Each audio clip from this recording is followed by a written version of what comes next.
You never forget your first solo shift. My name's Daniel Holt, and I've been working the 401 line for just over 3 months. Route 401 runs from Port Madison down to Coldwater Junction, cutting through 47 miles of track, tunnels, and marshland that all smell like oil and damp iron. The kind of route no tourist takes and no commuter really wants.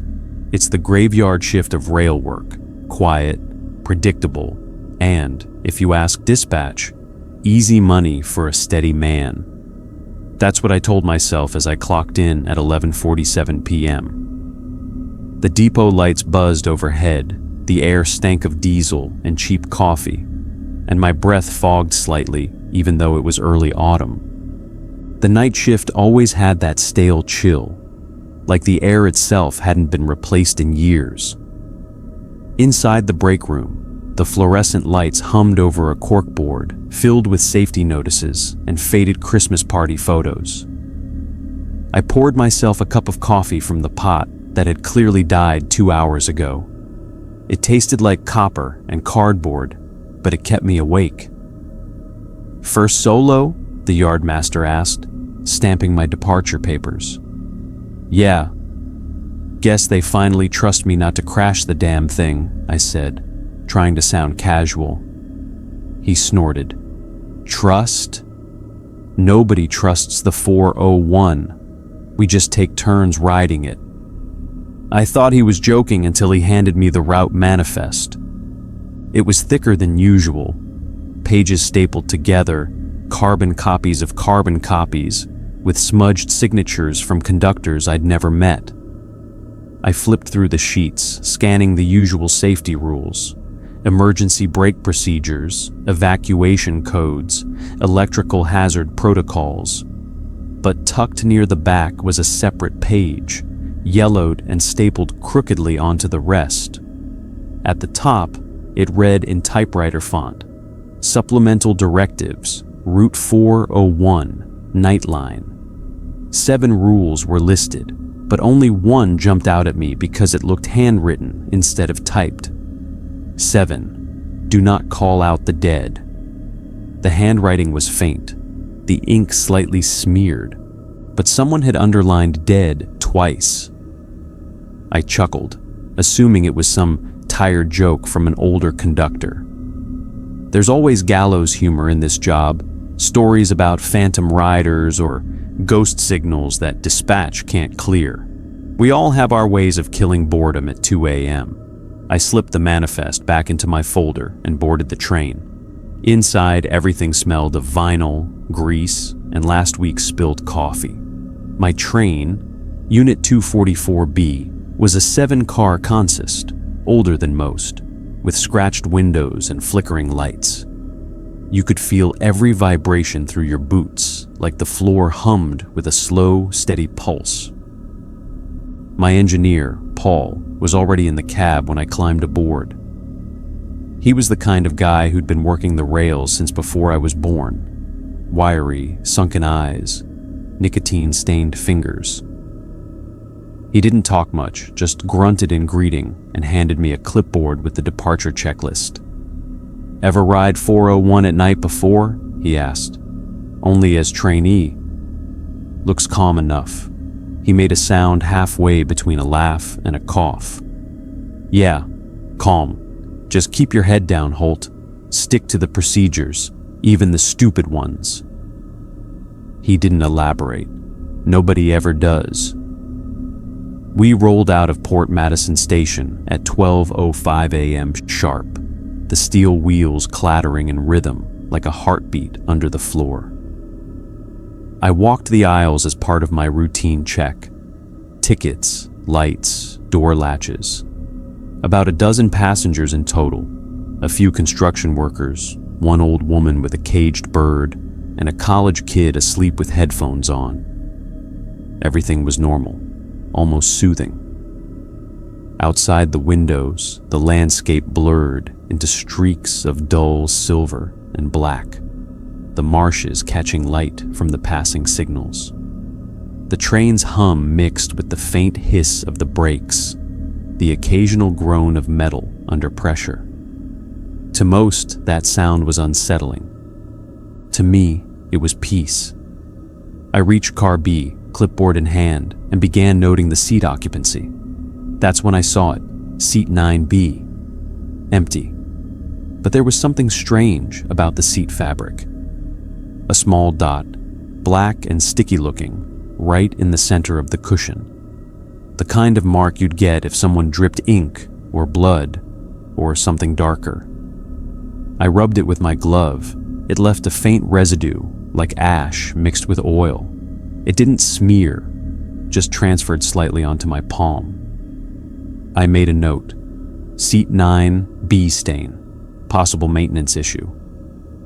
But when I looked again, the mark was gone. No dampness, no stain, just perfectly clean gray fabric.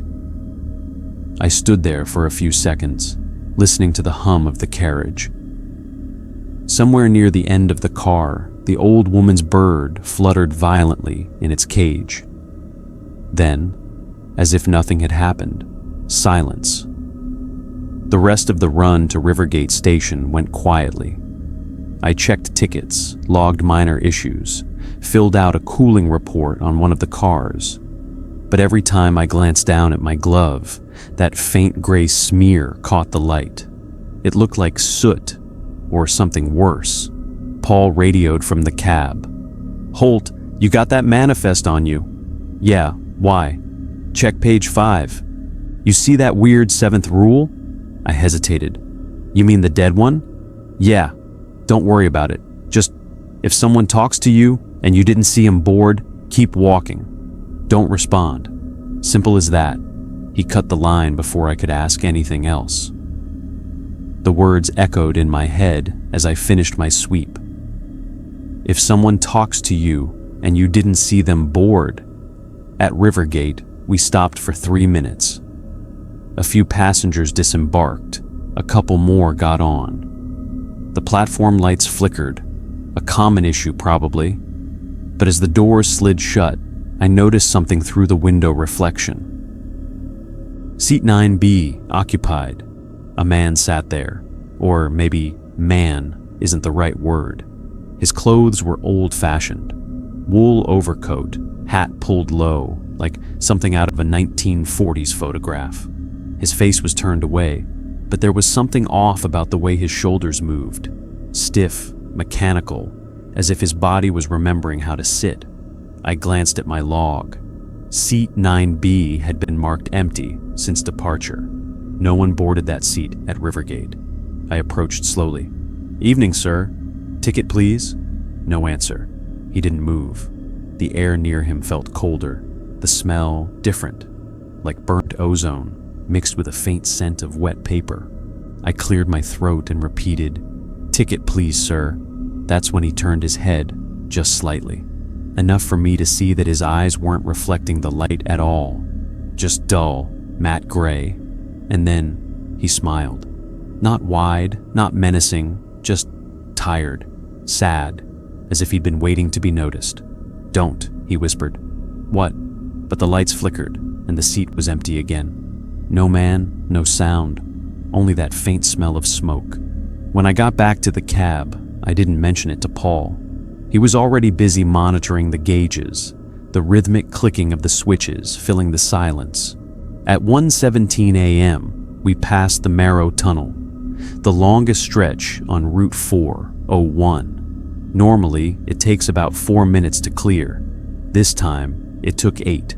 The tunnel lights passed slower, and the engine seemed to strain against invisible resistance. The hum deepened, became almost a low growl.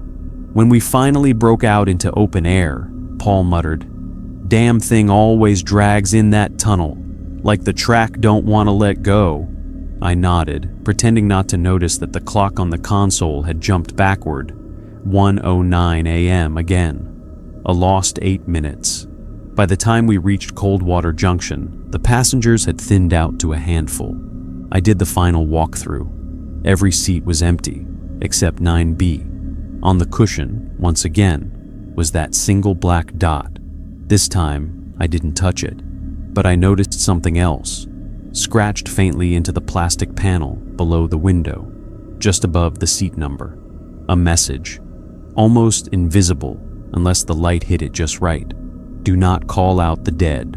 I stood there until Paul's voice crackled over the intercom. Shift's over, Holt. You coming or what? I wiped my hand on my pants, reached for my flashlight, and saw the same gray smear on my glove, darker now, as if freshly pressed into the leather. I left the car lights on that night, even though protocol said to turn them off after disembarkation. Something in me didn't want the dark touching that seat. As I stepped onto the platform, I heard it again, faint behind me. A voice, calm and patient, coming from the empty train. Conductor Holt, you forgot to check my ticket. That voice from the empty train. Conductor Holt, you forgot to check my ticket. It followed me home. I told myself it was exhaustion. I hadn't slept more than 4 hours in 2 days, and every creak in my apartment sounded like the hum of the train. My gloves still carried that faint gray stain, no matter how hard I scrubbed. By morning, I'd convinced myself it was a hallucination, a trick of stress and caffeine. That's what I kept repeating while watching the sunlight crawl across my kitchen counter, until my phone buzzed with a message from dispatch. Report to Port Madison Depot, Route 401, 11:45 p.m. sharp. I stared at the screen for a long time before replying. Confirmed. I'll be there, because in this job, you don't get to turn down a shift. And deep down, part of me needed to know what I'd actually heard on that train. The next night, I almost called in sick. I told myself it was just exhaustion, a trick of fluorescent light and half-sleeping eyes. The man on the train, the lost time in the tunnel, the faint whisper at the end. It all felt like a half-remembered dream after a long shift. Still, I couldn't shake the sound of that voice saying my name. Dispatch didn't give me much of a choice anyway. Route 401 was short-staffed, and replacements were rarer than daylight on the night shift. So, at 11:45 p.m., I was back on the platform, uniform pressed, gloves scrubbed, clipboard in hand. Paul was already in the cab, same as before. Leaning against the console and lighting a cigarette, he wasn't supposed to smoke indoors. The smoke curled lazily toward the ceiling, blending with the faint hum of the engine. You look like hell, he said. Didn't sleep much. He smirked. Welcome to 401. You'll get used to it. I wanted to ask about the rule again, the one about not calling out the dead. But something in his tone stopped me. He seemed lighter tonight, almost normal, and I didn't want to be the new guy chasing ghosts. We pulled out of Port Madison right on schedule, 12:05 a.m. sharp. The first 15 minutes went smoothly. Ticket checks, car inspection, passenger count, all perfectly ordinary. Until I got to the PA system. There's a routine every conductor follows. You stand in the middle car, press the cracked black button, and recite the route announcements in that calm, detached tone dispatch trains into you. Good evening, passengers. This is your conductor speaking. Next stops are Rivergate, Hollow Creek, and Coldwater Junction. The script is muscle memory. You don't think about it until you do. When I flipped the switch, I noticed a small slip of paper taped above the microphone grill. The handwriting was blocky, probably from an older conductor's hand. It read, "Never announce car 4. That's it. No context, no signature." I frowned and leaned into the mic anyway. "Good evening, passengers. Next stops are..." Static burst through the speakers, sharp and sudden, cutting off the rest of my sentence. I stepped back, tapping the mic again. The sound flickered, hissed, then died completely. "Paul," I radioed. "PA's acting up again." "Yeah, leave it," he replied. "It does that when it's not supposed to be used." "What's that supposed to mean?" "Just trust me. If it doesn't want to talk, don't make it." That was his answer to everything. Trust me. But that phrase carried a weight now.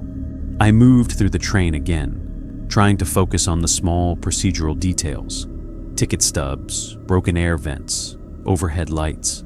The hum of the wheels against the track was hypnotic, and soon my nerves began to settle. Then, somewhere between Hollow Creek and Marrow Tunnel, the intercom clicked on by itself. "Evening, passengers. Next stop is..."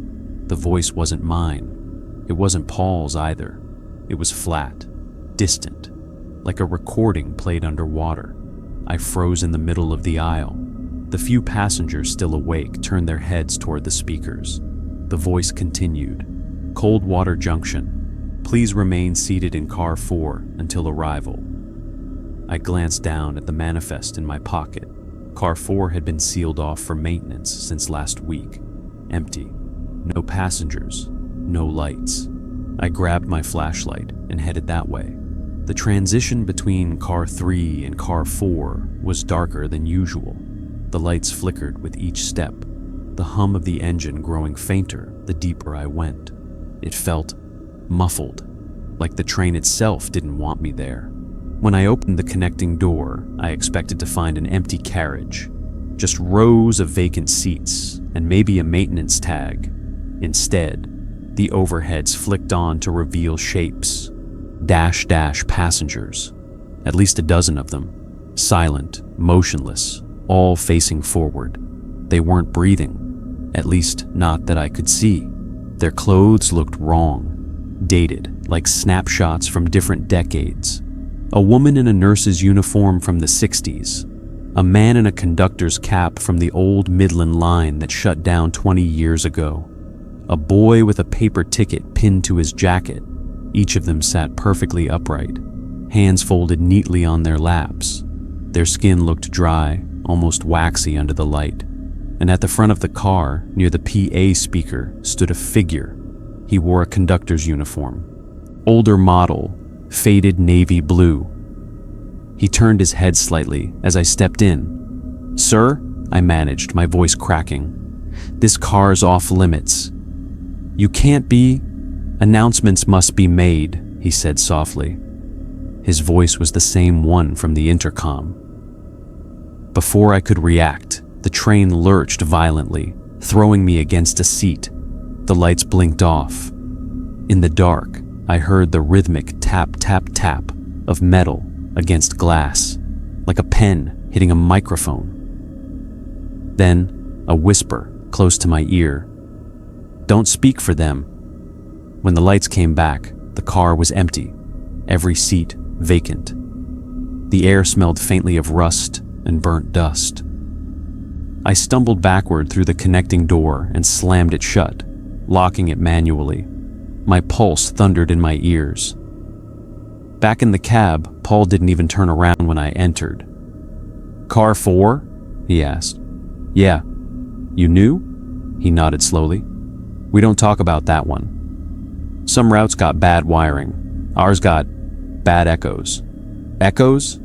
"Leftovers," he said. "Sometimes when people die on the line, accidents, jumpers, suicides, their timetable doesn't clear. Dispatch pretends it's a signal glitch. We pretend it's procedure." He took a long drag from his cigarette, exhaled, and added, "Best thing you can do? Keep the announcements short. The more you talk, the more they remember how to listen." We cleared the tunnel with no further issues, but the silence was unbearable. The usual chatter, the background hum, it all felt muted. Even the passengers seemed quieter, like they could sense something listening in the walls. When I did the final round before Coldwater Junction, I noticed something odd on the manifest clipboard. Someone had written over the printed rules in pencil. A new line added between numbers 6 and 7. 6A. Never announce stops for those who never boarded. The handwriting wasn't mine. I stared at it for a long time, then checked the rearview mirror in the corridor. The reflection showed the cars behind me, one by one. all dark, except car 4. Its lights were on again. A figure stood near the front, motionless, head tilted slightly toward the ceiling speaker, as if listening. When we finally reached Coldwater Junction, I stepped out first. The platform was fogged, dimly lit, and silent except for the distant hiss of the brakes. Passengers disembarked slowly, their footsteps echoing across the concrete. I counted them as they passed, 12 total, same number I'd logged on departure. But as the last one stepped off, a voice crackled faintly through my radio earpiece. "Conductor Holt, status check?" "Paul?" I said, pressing the receiver. "Yeah," he replied after a long pause. "Except, you called me, remember? Said you'd be a few minutes behind." I froze. "No, I didn't." "Well," he said, his tone tightening, "someone using your voice did." I turned toward the train. Through the fogged glass of car 4's window, I saw it again. The silhouette of the old conductor standing by the PA system. Microphone lifted, head bowed slightly like he was about to speak. Then the intercom hissed softly, just audible enough to make out the words, "Next stop, still pending." I yanked the radio off my belt and switched it off. Whatever that thing was, it knew my name now. It could mimic my voice, and when I glanced back toward the platform, I saw a small piece of paper tucked under the wiper of the first car. A maintenance slip, weathered and folded. I pulled it free. Written in the same blocky handwriting as before, only one line stood out in faded blue ink. "Do not make announcements for ghosts." The last thing I remember from that shift was stepping off the train and seeing my reflection in the depot window. For a second, it wasn't me. The uniform looked right, but the face staring back had no eyes, just hollow shadows where they should have been. Then I blinked, and it was gone. By the time I signed out and walked home through the fog, the station lights flickering behind me, I told myself it was fatigue again. That same lie was getting harder to believe. I didn't plan on going back to work, not after what I'd seen or thought I'd seen that night. But 2 days later, the depot called again. Same shift, same route, Route 401. When you've been a conductor long enough, every route feels like muscle memory. You know the bumps in the track, the way the air shifts before each tunnel. But that night, the rhythm was off from the start. The brakes hissed too long. The carriage lights flickered like they were gasping for air. The other staff were quiet. No jokes, no idle chatter. Just that dull hum of fluorescent lights over our heads. Half an hour before departure, I went through the usual checklist: doors, signals, manifests. Except when I opened the passenger log, something caught my eye. The names. All 27 of them. The handwriting was different from any clerk I'd ever seen. Tight, almost mechanical, like someone trying to imitate human writing. At the bottom, one name stood out. A. Thorn Seat, 19A. No age, no ID number, just a name. But I remembered it because that was the name on the ticket I found 2 nights ago, the one I never got to check. I tried to tell myself it was a coincidence. Then I saw the date printed next to it, July 8th, 1973. 52 years ago. The paper trembled in my hands. I flipped through the manifest again. Every single passenger listed had the same date. When the train doors closed and the night swallowed the platform, I forced myself to breathe normally. I walked through the carriages, scanning tickets, nodding politely at half-awake passengers. For a while, everything looked normal. A couple of students, an old man reading, a woman with a sleeping child. Then came Car D. The lights here were dimmer, as if the bulbs were coated with ash. And in seat 19, there he was, a man in a gray coat, pale, motionless, staring out the window into the dark. From behind, he looked exactly like any other commuter, but as I approached, my breath caught. His reflection in the glass didn't move. When I stopped beside him, he slowly turned his head, but not toward me, toward the window, as if looking at something outside. His lips moved, forming words I couldn't hear. "Sir," I said, forcing my voice steady. "Ticket, please." He didn't turn, didn't blink, just kept whispering. And then, without warning, the train lurched. The lights blinked out for half a second, long enough for me to feel a sudden drop in temperature, the air turning thin and metallic. When they flickered back on, seat 19A was empty. Only the ticket remained, resting neatly on the seat. The same gray ticket from before. This time, the ink had changed. Where the passenger's name once was, a new line had been added in the same precise handwriting. Conductor E. Holt Seat, 19A. For a long moment, I couldn't move. My pulse pounded in my ears, louder than the train's wheels. I wanted to run, but my body felt anchored to the floor. Then I heard it faint but clear, a voice over the intercom, the one only dispatch could use. It said, "Conductor Holt, please return to your seat. We're almost home," but there was no one else in the cabin, no operator, no dispatcher. And home wasn't a station on Route 401. I backed away, heart hammering. The intercom crackled again, this time with static that almost formed words. "Been waiting. Your turn now." The train jerked violently, like it hit something unseen. The lights flared bright white, then died completely. Silence. When they came back, every seat was empty. Every single one. Even the child that had been sleeping was gone, her blanket folded neatly across the cushion. The hum of the engine continued, but the sense of motion vanished, as if the world outside had frozen. I stumbled toward the control car. The windshield showed nothing but darkness, not tunnel darkness, but total void. And in the middle of it, faintly glowing, was the reflection of the train itself, suspended in that emptiness. Inside that reflection, I could see figures sitting in the seats, passengers made of shadow, all staring straight ahead. One of them turned. My reflection turned with it.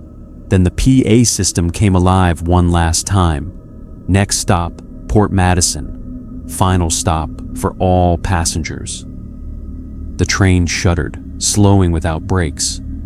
The doors opened soundlessly into black air. Something in my gut told me not to step out. But something deeper, a voice I couldn't ignore, whispered that I already had. When the doors opened, I didn't step through. But the dark still found a way in. The air was weightless, soundless, and yet I could hear the train breathing. The low groan of metal, like something alive. And before I could move, the world folded in on itself. The last thing I remember was the hum of the engine fading into a long, distant echo, like a heartbeat slowing to nothing. Then, silence. It had been 3 days since the disappearance of Route 401. Officially, it was called a signal malfunction. Unofficially, nobody could explain how an entire train vanished from a live track between Port Madison and Ridley Junction, a 6-mile stretch with no tunnels, no bridges, and no blind turns. The report landed on Inspector Mara Kellen's desk just after sunrise on a Thursday. She'd seen her share of accidents in her 10 years on the job: derailments, suicides, even a collision once, but this was different. There were no wreckage reports, no emergency signals, no debris, just a conductor's final log entry at 11:58 p.m. And then, nothing. Mara leaned back in her chair, the hum of the fluorescent lights filling the silence.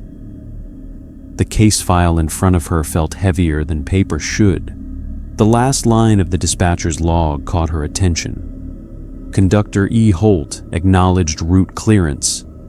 Transmission ended abruptly. She rubbed her temples and muttered, "Trains don't just disappear." The next day, she drove to the Port Madison Depot, a small brick building on the edge of town. Fog rolled in from the harbor, wrapping the rails in pale mist. A few maintenance workers stood smoking near the platform, their faces drawn and quiet. When Mara flashed her badge, one of them, an older man with oil-stained hands, gave a slow nod. "You're here about the night train," he said. She nodded. He spat into the dirt and whispered, "Don't go looking for it, ma'am. Some things don't want to be found." Mara gave a faint, humorless smile. "I'm paid to find things." The man didn't smile back. Inside the depot, she found Holt's locker still sealed. The padlock was old, scratched, and slightly bent, as if someone had tried to force it open. She pried it loose and opened the door. Inside was a neatly folded conductor's cap, a pair of gray-stained gloves, and a notebook.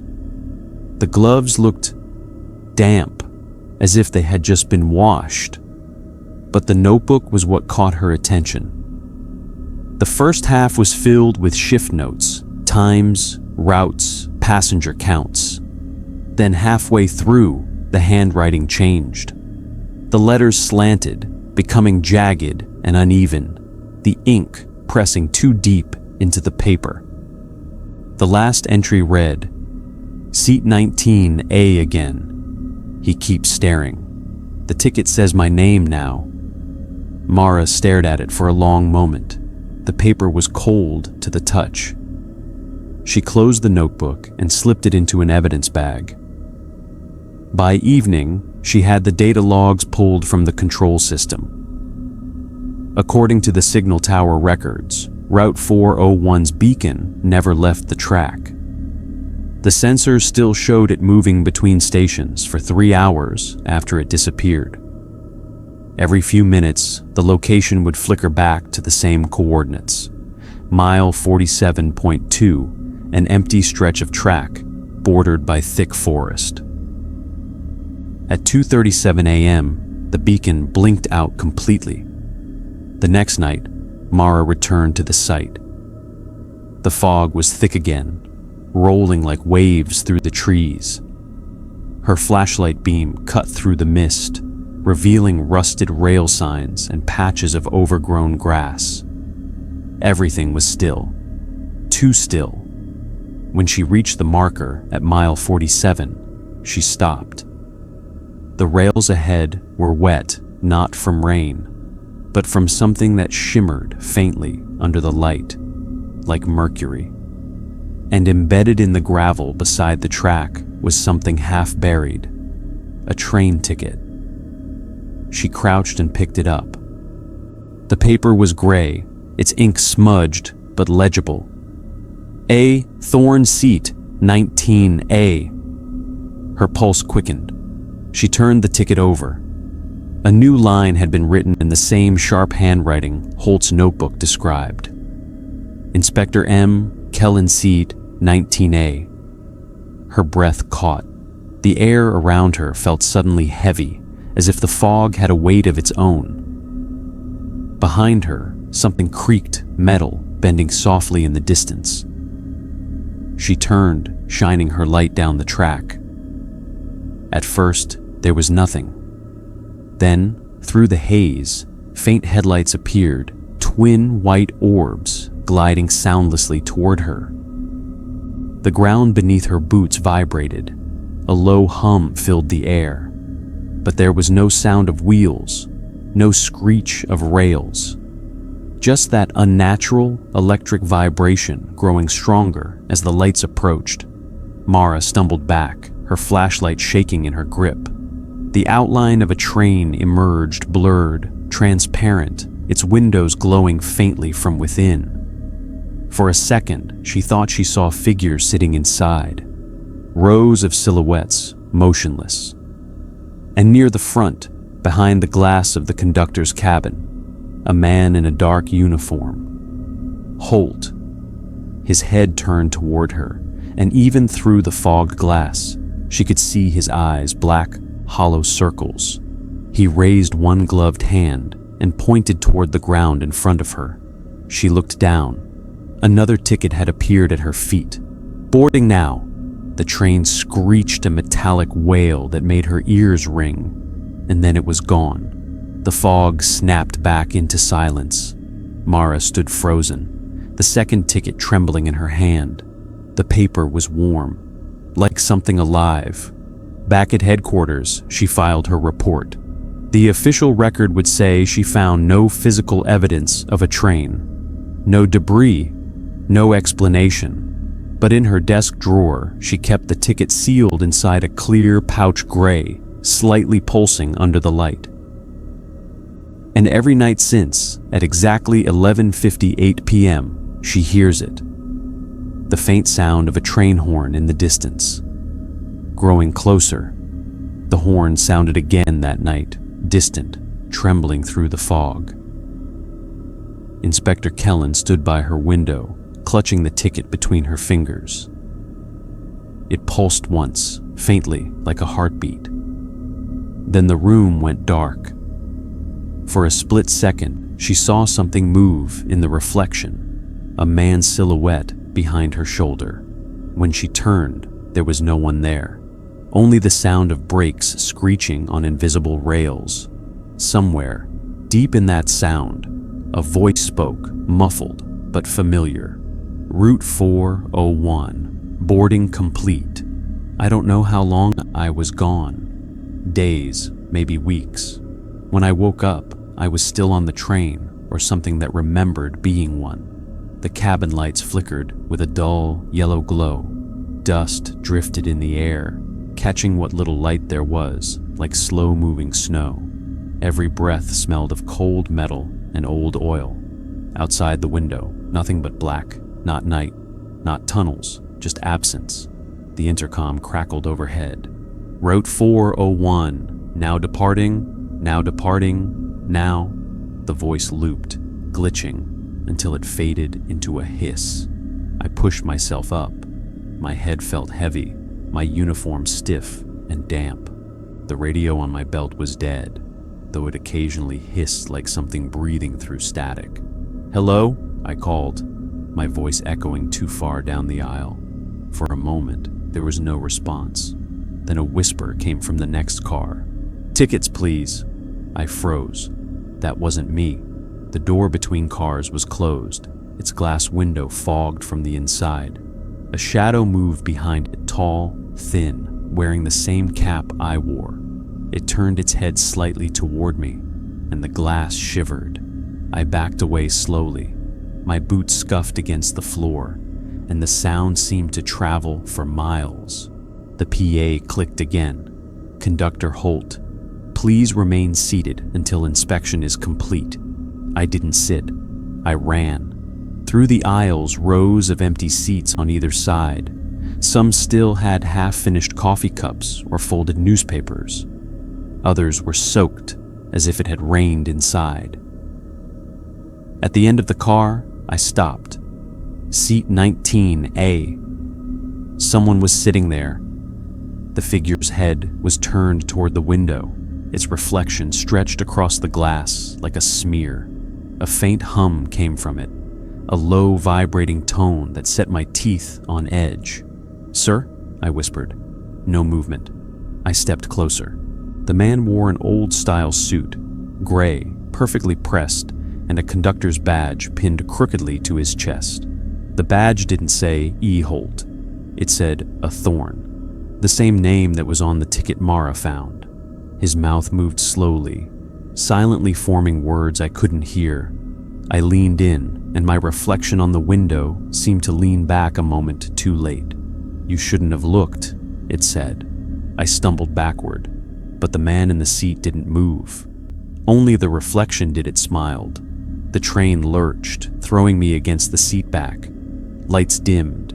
Outside, faint glows appeared, points of light like distant towns, except they moved in spirals, not straight lines. I could feel them watching. Every few seconds, the loudspeaker whispered another rule. Passengers must not change seats. Do not look out the windows during transit. If you see your reflection move, stay still. I didn't remember these from orientation. When the train steadied, I crawled toward the next car. The connecting door moaned as it opened. Inside, it looked almost identical except for one thing. The seats were filled. Every seat. Aisle after aisle of passengers, pale, silent, motionless. Their faces were gray, their eyes half open but glassy. Each of them clutched a ticket. I recognized some of them regular commuters, a few co-workers, people who'd vanished over the months. Their lips twitched occasionally, mouthing words in unison. Route 401 on time. I crept past them, trying not to make noise. Every few rows, a head would turn slightly mechanical, jerky, like a puppet tugged by invisible strings. My heart hammered. At the end of the car stood a mirror, tall, oval, framed in tarnished brass. Someone had hung it where the door should have been. When I looked into it, the reflection showed the passengers, but they were smiling, every one of them. And behind me, standing among the seats, was a second me. He looked calm, confident, uniform, spotless. He raised a hand and beckoned. "You missed your stop, Ethan." The mirror rippled like water, and the other me stepped through. I ran, back through the cars, past the silent passengers, past seat 19A. The voice chased me over the intercom, calm and patient. Conductors must ensure all souls reach their destination. Failure to comply will result in reassignment. Doors slammed shut behind me as I moved, one after another. The windows blurred with white streaks like faces pressed against the glass, screaming without sound. I burst into the luggage car, dark, cluttered, smelling of rust. My flashlight flickered across rows of trunks, crates, and unclaimed baggage. Something inside one of them was breathing. I stepped closer and lifted the lid. Inside was a stack of old conductor hats, each tagged with a name. Thorne, R. Lang P. Wilkes, E. Holt. My own name gleamed on the top hat. The air turned freezing. My breath fogged the beam of my flashlight. I heard the mirror voice again, now whispering directly behind me. "Every route needs a conductor." I turned and saw my reflection again, standing at the other end of the car. Only now, it wasn't mirroring me. It was walking toward me. I stumbled back, slamming against the wall. The metal bent under my weight, and a panel popped loose. Behind it was a small window, black glass, showing nothing but endless night. Then, faintly, a flicker. A woman's face in the reflection, tired, determined, looking in. Inspector Kellen. She was looking right at me. Her lips moved. I couldn't hear her, but I knew what she said. "I see you." And then the window shattered outward, dragging everything, light, sound, breath, into that endless dark. When the glass shattered, Holt's world folded into darkness. For a heartbeat, the train was gone. Then it wasn't. Somewhere, far above the tracks, a faint signal pulsed through static. Not a distress call, not even a voice. Just 3 long tones and 1 short burst. The pattern repeated every 30 seconds, the exact time interval used by the Port Madison signal tower. And that's where Inspector Kellen first heard it. The night air smelled of iron and wet leaves as Mara parked outside the control facility. The Port Madison signal tower loomed ahead, 50 feet of rusting steel and humming antennas. Inside, the control room was warm, humming with equipment, old monitors, analog dials, and a narrow radio console that looked like it hadn't been replaced since the 1980s. She wasn't supposed to be here alone, but her supervisor had called it a dead end. "Ghost signals," he'd said. "Probably a wiring loop." Still, she couldn't let it go. The 11:58 p.m. horn, the gray ticket with her name, the reflection she swore she saw behind her. She had to know. Mara flipped the transmission switch to manual and adjusted the headset. Static hissed in her ears, sharp as tearing paper. She tuned the frequency slowly.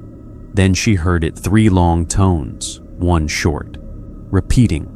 Methodical. She recorded the sequence and ran it through the spectral analyzer. The graph pulsed with irregular spikes, each tone forming a precise pattern. She froze when she realized what the wave shapes resembled. Numbers. 401. Route 401, she whispered. She switched the receiver to narrowband and spoke into the mic. Train 401, this is Port Madison Tower. Do you copy? No answer. Just static and the hum of the monitors. Then, Tower, copy. Her hand trembled. Identify yourself. Conductor E. Holt, reporting. Mara's throat tightened. The voice was faint, distorted, like someone speaking through water. But it was clear enough. Holt, you're alive? Static roared for a second, then, alive. Depends. Where you stand. The lights above her flickered. The tower seemed to vibrate in rhythm with the voice. She pressed the talk button again. Where's the train? Still on time. The reply came with a low metallic groan in the background, like iron bending. We missed the stop. Passengers still on board. They won't get off. Holt, listen carefully. We can track you. I just need a signal boost. Can you tell me what you see? A pause. Then, slowly, fog. Lights that don't belong to any station. Mirrors instead of doors. They're learning our routes. The transmission dissolved into crackles. Mara leaned forward, adjusting the gain. Say again, Holt. Who's learning? The radio hissed. Then, a whisper directly inside her headphones. You are. Every monitor in the room lit up simultaneously. Train schematics flashed, hundreds of them, old models from decades past. Each one displayed the same looping message on the lower corner of the screen. Train 401 active ETA 11:58 p.m. But it was already 12:07 a.m. She ripped the headset off and stood. The hum from the radio didn't stop. It grew louder, deeper, until the walls seemed to vibrate. A sudden cold draft brushed against her neck. Behind her, the reflection on the glass panel shifted. Someone stood there wearing a conductor's cap. Mara turned sharply. No one. Only her own reflection staring back, wide-eyed and pale. Then the intercom above her desk, which hadn't worked in years, came alive. Next arrival, Port Madison Station. The words repeated. Once, twice. Each repetition deeper, slower, more mechanical. Her computer monitor flickered again. Now, instead of train schematics, the screen showed the interior of a train car live footage, jittering as though through a corrupted feed. Rows of passengers. Still, seat 19. A was empty. Then, movement. The camera swiveled slightly, as though following something unseen. A shape crossed the aisle, shadowy, flickering. A hand reached out and placed a new ticket on the seat. The camera zoomed in automatically. Inspector M. Kellen seat, 19A. The lights overhead blew out. Total darkness, except for the faint glow of the monitors. The signal continued, steady and calm. Port Madison Tower, prepare for arrival. The hum deepened until it felt like her chest would cave in. Outside, the night exploded in white light twin beams, cutting through the fog, directly toward the building. Mara staggered to the window. Down below, on the old freight line that hadn't operated in 20 years, she saw it.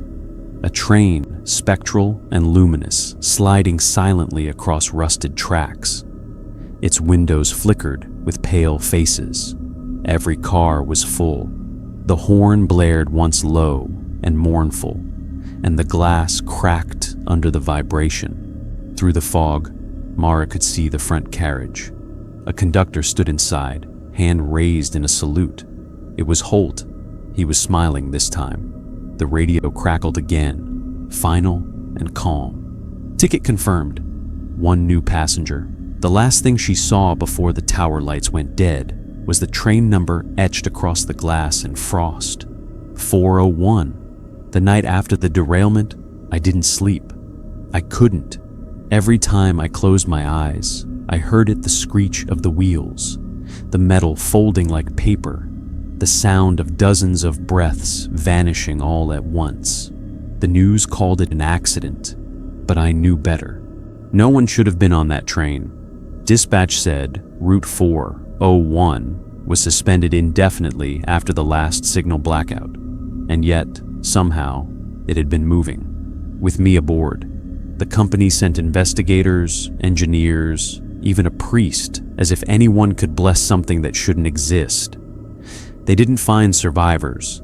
They didn't find bodies either, only fragments of clothing, a few charred seats, and a ticket crumpled and gray.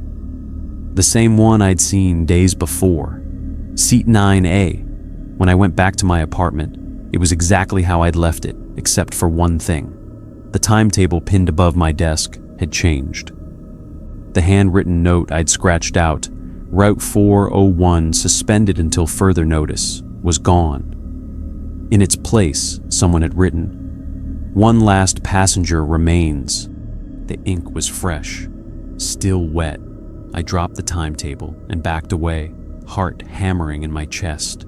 My reflection in the window looked pale, sick, and behind me in the glass I thought I saw movement. A man, sitting calmly on my couch. I spun around.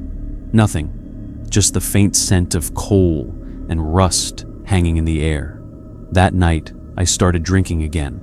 Whiskey dulled the edges of memory, but it couldn't silence the hum, that low, mechanical thrum that came from nowhere and everywhere at once. Around 2:13 a.m., my phone buzzed. Unknown number. A single message. "You didn't check my ticket." I froze. Then another message followed. "Car 6, seat 9A." I wanted to throw the phone across the room. Instead, I grabbed my jacket and left. Maybe I was losing my mind, but I had to see. The Port Madison depot was closed off, yellow tape fluttering in the cold wind. But the fence was old, easy to slip through if you knew where. I did. When I stepped onto the tracks, the air felt thick, heavy. The world was silent, like it was holding its breath, and then a hum, faint at first, then growing louder. The ground trembled beneath my boots, and through the fog, headlights appeared. A train. My train. Perfectly intact, gleaming steel and shadow, windows dark as ink. It rolled to a slow stop in front of me, doors sliding open with a hiss. The announcement crackled overhead, just like it used to. "Last stop. All aboard." My throat tightened. There was no one else around, and yet the lights inside were flickering on, one car at a time. I stepped inside. The air smelled like burnt oil and rain. The floor was damp, my boots leaving faint prints behind me. Everything looked exactly how I remembered, down to the crooked safety poster by the exit door. But there was no sound, no passengers, no movement, until I reached car 6. A faint sound echoed from the far end. Click, click, click, like someone tapping a metal coin against the window. "Hello?" I called out. My voice came back to me, hollow. The tapping stopped. Then slowly, a figure turned. A man in a dark suit sat by the window. His face was pale, too pale, like wax left in the sun. His eyes were black hollows, and his lips barely moved as he spoke. "Conductor Holt, you forgot to check my ticket." I stumbled back. The same voice, the same words from that night. He reached into his coat pocket and pulled out the crumpled ticket gray, smudged with ash. "Seat 9A. When I didn't move, he smiled, thin and sharp. "If you don't check it, we can't move on." The lights above flickered violently. Every bulb screamed and burst, one after another, until the whole car was drenched in red emergency glow. Behind me, I heard footsteps. Dozens of them. The passengers. They were all there now, silent, burned, twisted shapes filling every seat. Their faces turned toward me in unison. "Please," the man whispered, "do your job." My hand trembled as I reached out. The paper felt cold, like ice. I looked down and saw something written across the back of the ticket in smeared ink. "When the conductor punches the final ticket, the route ends." I turned to the man, but he was gone. The seat was empty. The whole train was empty. The emergency lights flickered once more, and then darkness. When I woke up, I was lying beside the tracks. The train was gone. My phone was dead, but my uniform jacket was folded neatly beside me, and inside the pocket, a ticket stub. Seat 9A, punched clean through the center. The next morning, the company officially terminated Route 401. But someone had already updated the schedule board at the depot in neat black letters. Route 401 resumes service midnight, October 28th. That's tonight. And somehow, my name's already printed on the roster. They said Route 401 was decommissioned, destroyed, erased from every system. But schedules don't lie. When I checked the depot board that morning, the letters were burned into the metal, not printed, not handwritten. Burned. Route 401 resumes service midnight, October 28th. Today's date. I stared at it for a long time, tracing the edges of the letters with my finger. They were warm to the touch. Then, beneath it, in faint gray pencil, someone had written, "Last trip." Don't be late. I went to my supervisor's office, half expecting him to laugh it off, to tell me it was some sick prank. But the room was empty. No papers, no chair, not even the old wall clock. Just a thick layer of dust, like no one had worked there in years. I turned to leave, and the phone on the desk rang. A landline. It shouldn't have. There was no power. Still, it rang. Once, twice. I picked it up. "Hello?" Static. Then, faintly, "Conductor Holt, report to duty." The line went dead. I spent the rest of the day wandering through town like a ghost. Every store closed early. Every person I passed seemed to look through me, not at me. The only sound that followed me was the faint hum of electricity, the same pitch as the train's engine. By dusk, I found myself back at the tracks. The air was colder than it should have been. Even the wind sounded mechanical, moving in slow, rhythmic bursts, like breathing. I told myself I could walk away, that I could go home, throw away the uniform, disappear. But deep down, I already knew the truth. I wasn't being asked to return. I was being summoned. At exactly 11:57 p.m., the fog thickened. A single headlight cut through the gray. Then the low rumble of an engine built beneath my boots, shaking the steel rails. The train was back, pristine, gleaming, alive. It stopped in front of me with a hiss of steam. The door slid open. Inside pitch black, except for the faint red glow of emergency lights. My reflection in the glass doors didn't look like me anymore. The uniform was cleaner, sharper. And my eyes, they looked tired, but older, like they'd been waiting a long time for this night. I stepped inside. Car 1 was empty. Car 2 the same. No seats torn, no blood, no trace of what happened before. Car 3 had movement. A woman sat by the window, hands folded neatly in her lap. Her skin was gray, her hair matted with soot. She looked at me and smiled. "Am I too late for the last ride?" I nodded, Punching the invisible ticket she held out habit burned into muscle memory. She whispered, "Thank you," and turned back to the window. Outside, the fields moved too slow, as if time itself had forgotten to flow. Car 4, car 5 full. Car 6, the man in the black suit. Seat 9A. He looked right at me, same faint smirk. "You came back," he said. I nodded. "You called me." He tilted his head slightly. "We didn't call you." "You never left." A chill crawled up my spine. "I don't understand."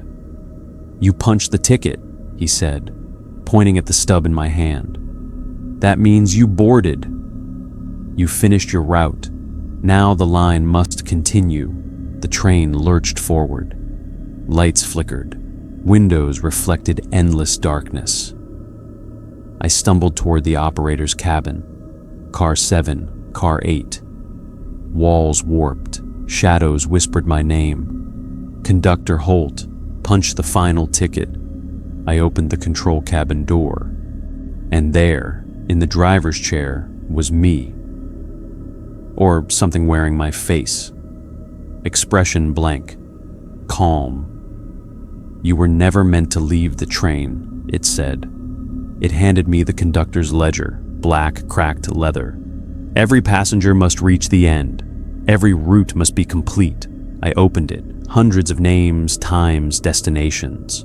The last page, blank, except for one line. Dash, Conductor Holt, final route. I lifted the puncher. My hand shook, pressed it. A single click. Lights flickered. The engine quieted. The whispers stopped. Silence. And then a new sound. The soft clatter of wheels. The hum of a train.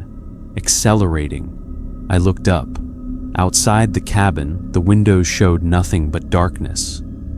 But the glow of headlights approached, faster and faster. The other me smiled faintly. The route never ends. It just passes from hand to hand. I realized then that I wasn't leaving. I was the train now, and Route 401 would never stop. The last thing I remember before the darkness swallowed me completely. A ticket dropped onto the floor of the cabin, printed in neat black letters. "Next conductor, your name." I closed my eyes and waited. The train blew its horn.